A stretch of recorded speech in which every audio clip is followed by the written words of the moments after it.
Alright, let's talk about J.J. Abrams' new movie The End of Oak Street and why the internet is already spiraling into conspiracy theories. Wait, before you roll your eyes at another mysterious connection clickbait title, hear me out. This isn't just about dinosaurs in suburbia. It's about how fans project their own narratives onto stories, how creators fight, or feed, those theories, and why Abrams' daughter Gracie's acting debut might actually be the most fascinating part of this whole saga. Let's unpack this.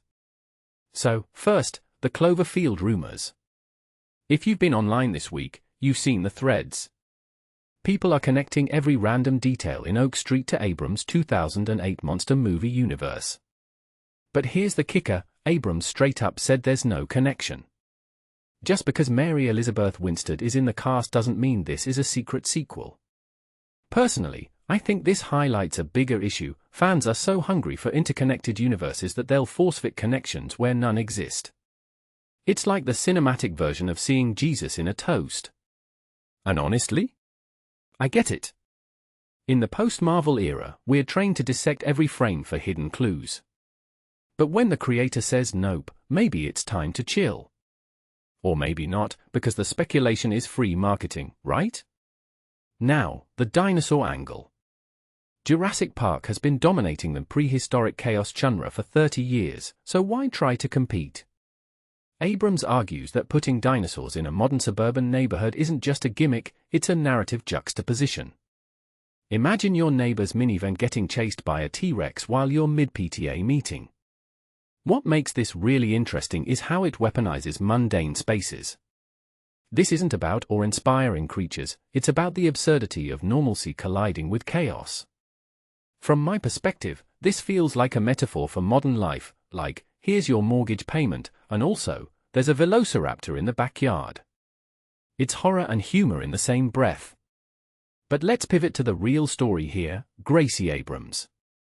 The pop star turned actress is about to make her debut in an A24 film, and her dad couldn't be prouder. I find this fascinating because it's not just nepotism, though that's always a lazy hot take.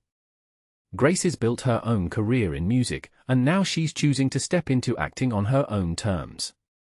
Abrams' quote about knowing how hard she's working isn't just dad pride, it's a subtle jab at the assumption that she's coasting on his name.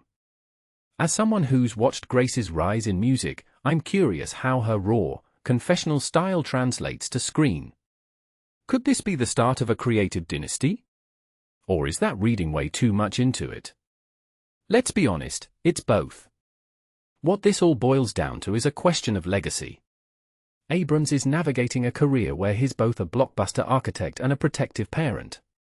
His daughter's journey mirrors the themes of Oak Street itself, families thrust into chaos, trying to maintain normalcy while the world implodes.